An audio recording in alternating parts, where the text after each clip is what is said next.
Hey YouTube, just out here drinking my coffee with the geckos, listening to the frogs. Kind of wanted to run something by you. I just did a project that was a little different. I was kind of on the fence whether or not to even do a video on it, but we bought one of those kit sheds from Costco for $995. It's the Aston, as in Aston Martin. And I was kind of on the fence about it because, I've done construction my whole life, and you've seen those kits in parking lots and stuff for sale. And but anyway, I get down here and guess what? There was one sitting in my driveway because I didn't have enough projects to do. But at the end of the day, I'm pretty happy with it, to be honest with you. It's 10 by 7. I gotta say, there's only a couple things about it I really wasn't too impressed with, which I'll kind of get into a little bit. But other than that, when the thing's put together and a couple of coats of paint on it, screwed in, it went together very square. Everything was cut pretty much perfectly. It really wasn't an eighth of an inch out of square total. Total cost of it was, the kit was on sale for $995. The roof, 3.5 bundle of shingles, roll of tar paper, and some drip edge. That was about $140. Gallon and a half of paint to put 2 coats of paint on it. I went with the bare exterior. I think that was probably $27 a gallon, so you do the math on that. Then painted the trim, obviously, but then I decided to put a little 6 by 10 deck on the front, pressure treated, and pretty handy. I'm calling it my crabbing cabin. One of these days I'm probably going to be living out here. Just get up, go catch some crabs, boil them up in the pot. What more can anybody ask for? But one thing that's cool about this little thing is you can actually put it together, and I did this purposely, with the exception of my screw gun, because I wanted to use deck screws. I like to screw things together better than, more so than nail, and or even a framing gun, which I could have used my framing gun and finish nail it, but the point was I wanted to put it together with exactly what they sent in the kit. And surprisingly, they sent enough nails, they sent enough screws, so you could literally assemble this with no power tools. And the reason I point that out is if you wanted to build a little cabin, off-grid hunting cabin or something like that, you could truck this stuff out into the woods and assemble it with no power tools at all. You could screw it and nail it all together by hand. So that's kind of something to think about. But I think for under $1,300, well, the decking I think I spent probably 160 on, and another 20 bucks worth of screws probably.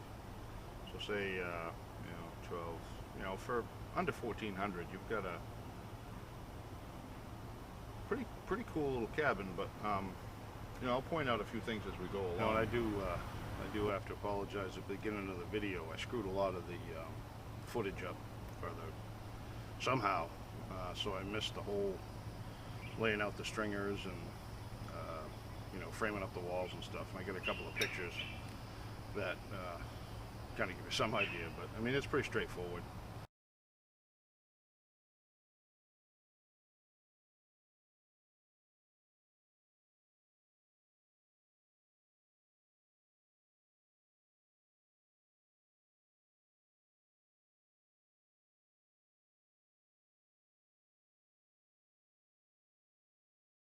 One thing I would have done different, the rafters, the way they use the extensions, I would have just run rafters all the way, and then that 12-inch overhang would have been, a solid rafter, if you will. Like if that's the wall and the rafter goes down on it like that.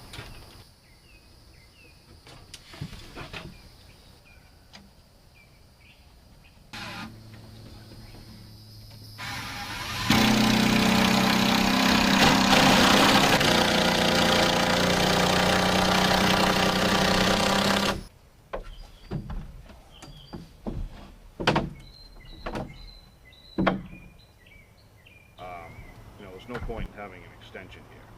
I'm assuming they do that for shipping purposes, so they're not over 8 feet. So this thing comes in a 4x8 foot package, you know, a square 4x8, about the same size as a sheet of plywood.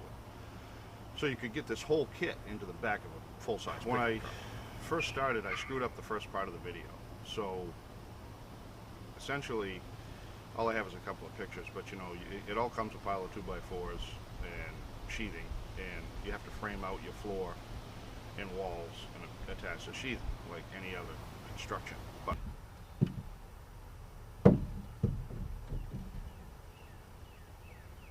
Heck God, you think I knew that? now we got to square that wall up.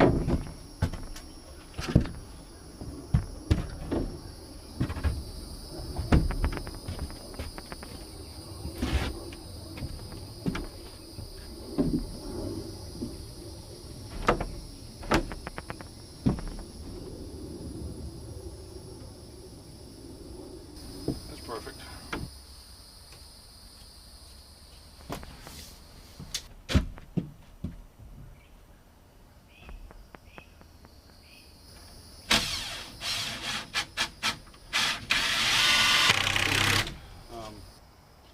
Take a 2x3 and screw a cleat on 3/4 of an inch below the deck, because they want that wall sheathing to hang down 3/4 of an inch. So if you screw your cleat on 3/4 of an inch below the deck, and just set the sheathing right on top of it and nail it up. Otherwise, if you're working by yourself, it's pretty hard to hold up a sheet, get it square, and then nail it all at the same time. I'm not saying you can't be done, but it'll save you a lot of aggravation.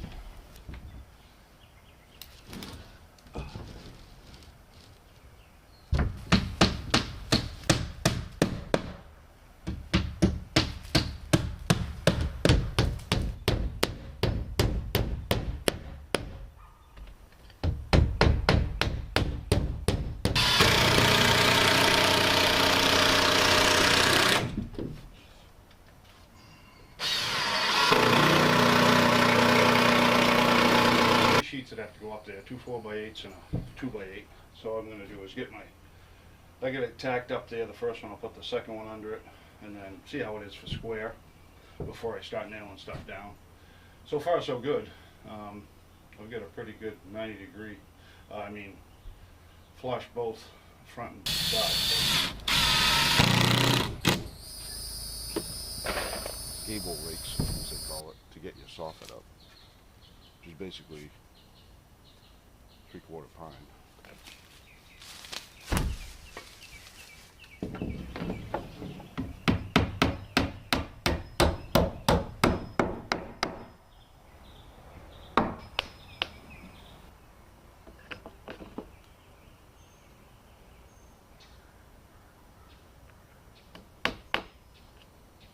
Basically got to laminate this gable fascia on a 2x3, then screw through the sheathing into it like that, and then this will give the soffit something to nail to, as will that 3/4 inch pine up there. So we'll see how that goes.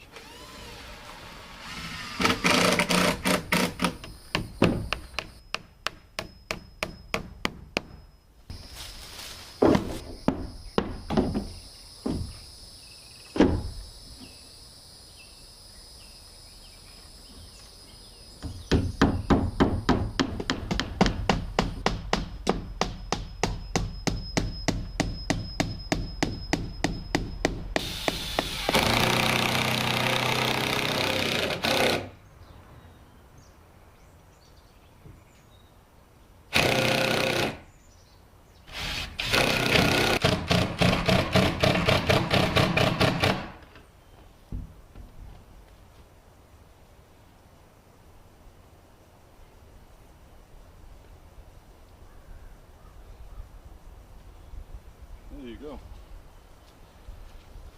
You screw that cleat along the bottom, set your doors where you want them, square them up, and I think this is where a little bit of cost gets reflected on the job.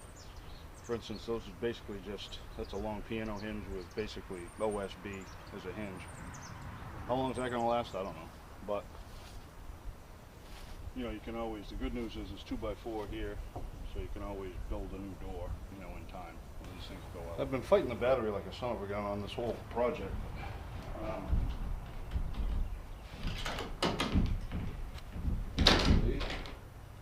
Just installed these backers. And essentially, all it is a big piece of, like almost a parallam type material. And on that are these little hasps, so you can top and bottom, so you can do this and lock your one door. Now I send a nice little lock handle combination. I'm going to drill a smaller hole first. You want to make sure it's good and level. I'll drill a half inch.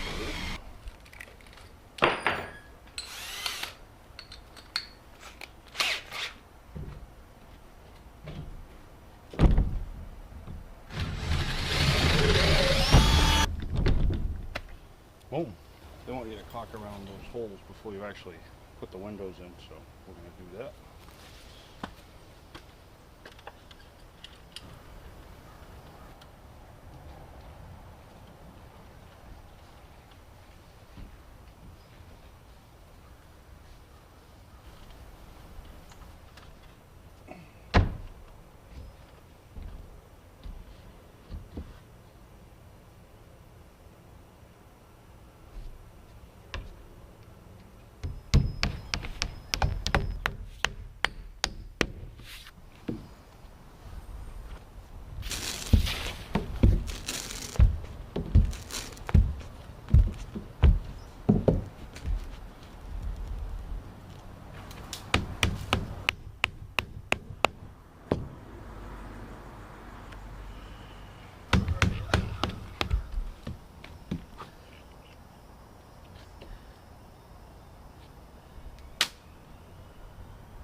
And then what I did was I slid the deck under and attached it to one of the 4x4s, because I was kind of concerned when attaching the deck. I wanted to make sure the rain could go down through. You know, I didn't want it to collect water and rot out the joists now. And all I did was I came right out under the floor joist like this, and I just attached my first piece of decking, you know, 1/4 of an inch out from the 2x4, so the water will just run right down through.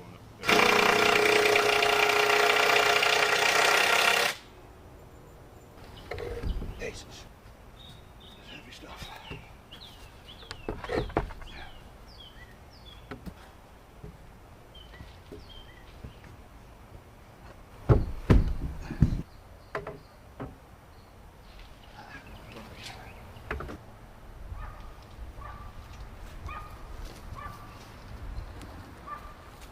Another trick to check and square.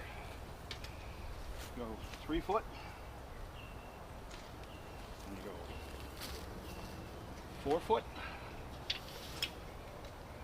And what should the hypotenuse be? 5? It's called the 3-4-5 rule. Guess what? That's 60 inches on the dot. So perfectly square.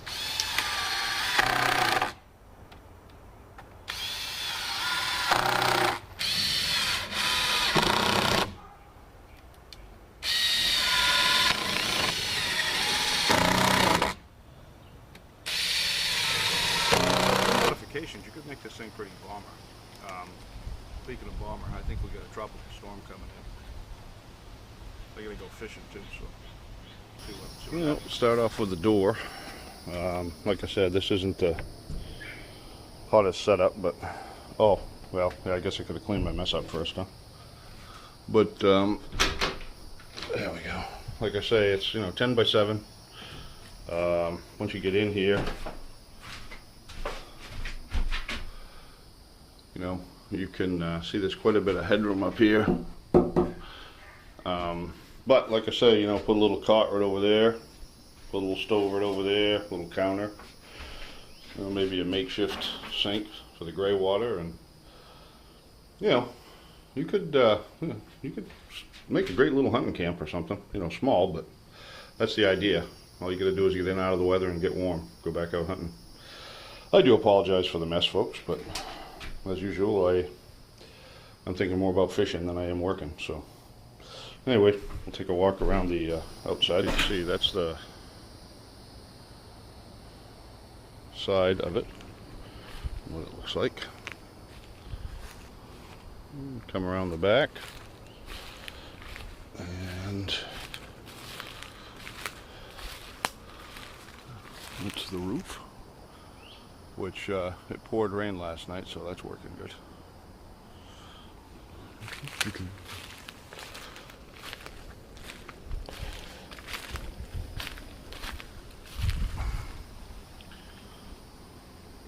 There.